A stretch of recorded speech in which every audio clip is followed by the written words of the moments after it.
This is the hepatitis B virus, or HBV, the smallest DNA virus known to man.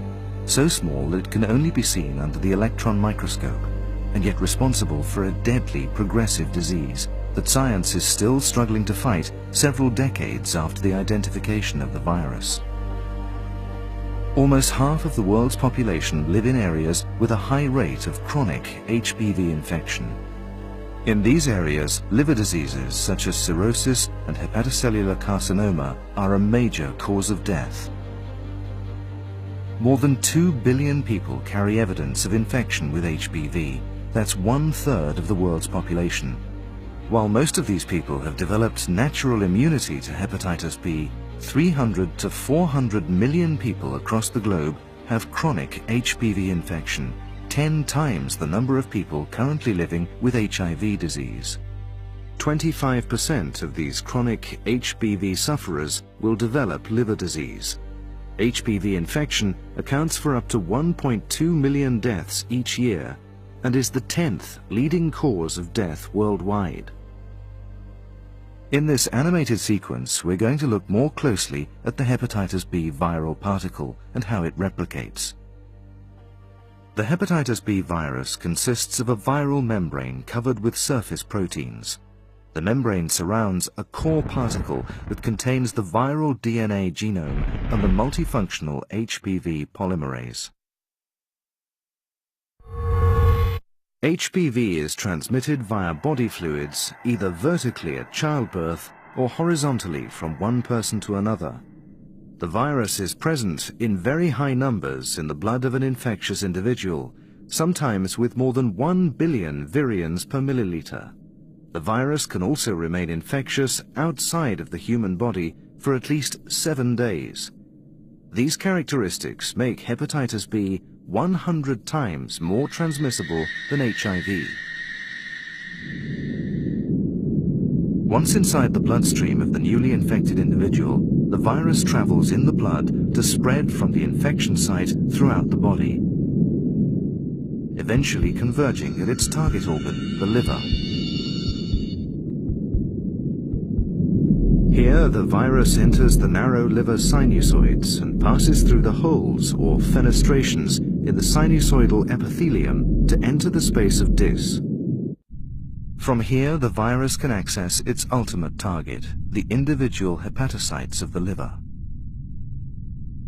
Let's follow this virus particle as it passes between the microvilli and infects one of these hepatocytes.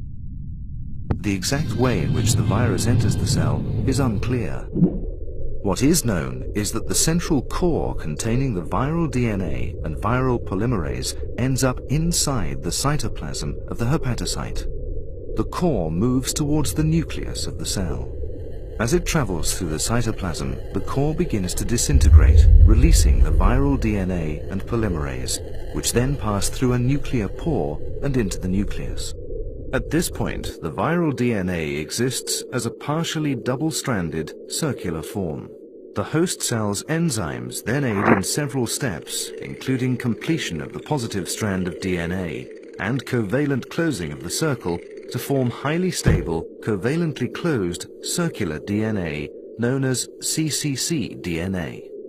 During the course of the viral life cycle, more copies of cccDNA build up in the nucleus, forming a stable reservoir of viral genetic material within the cell.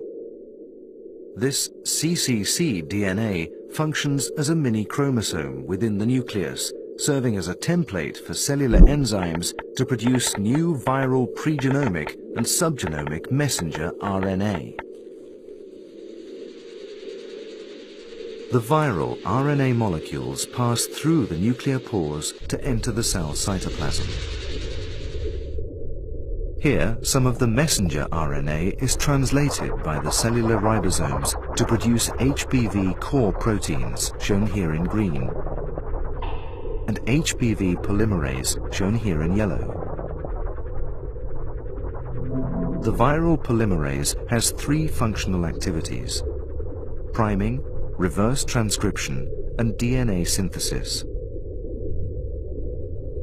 The principal function of the polymerase is to convert pregenomic viral RNA into viral DNA for incorporation into the next generation of hepatitis B virions. To accomplish this, 3 sequential steps must be completed. Firstly, a priming step initiates the process of negative strand DNA synthesis. Then, the negative strand of DNA is generated by reverse transcription with degradation of pregenomic RNA. And thirdly, the complementary or positive strand of DNA is synthesized to result in an infectious DNA genome. In the priming step, the newly formed HBV polymerase recognizes a section of pregenomic RNA composed of a stem loop that has a bulge and a loop at the top. A molecule of deoxyguanosine triphosphate becomes covalently bound to the polymerase and base pairs with a cytosine within the RNA stem loop. 2 molecules of deoxyadenosine triphosphate are then added to the guanosine to form a short 3-base DNA priming sequence. This priming sequence is the key to the replication of viral DNA. Without it, no further DNA synthesis would be possible. The 3-nucleotide-long primer base pairs with the other end of the pregenomic RNA and serves as the initiation point for the synthesis of negative strand viral DNA by reverse transcription. As DNA synthesis proceeds, the RNA template is removed from the growing DNA strand by the RNase H activity of the polymerase. DNA synthesis continues until the end of the pregenomic RNA template is reached. At this point, a short segment of undegraded RNA remains associated with the end of the new negative DNA strand. This RNA transfers to the beginning of the DNA strand, near its point of attachment to the polymerase. It then serves as a primer for the third and final stage of replication, positive strand DNA synthesis. As positive strand DNA synthesis proceeds, it jumps back across to the end of the negative strand of DNA, thus circularizing the partially double-stranded DNA structure. While the new HBV DNA is being synthesized, core proteins assemble around the viral polymerase DNA complex to form new viral cores. Meanwhile, viral surface proteins begin to build up in the membrane of the endoplasmic reticulum. The newly formed viral core buds into the lumen of the endoplasmic reticulum to form a new enveloped virus. The virus passes through the Golgi body and into a secretory vesicle, which then releases it into the extracellular medium by fusing with the external cell membrane.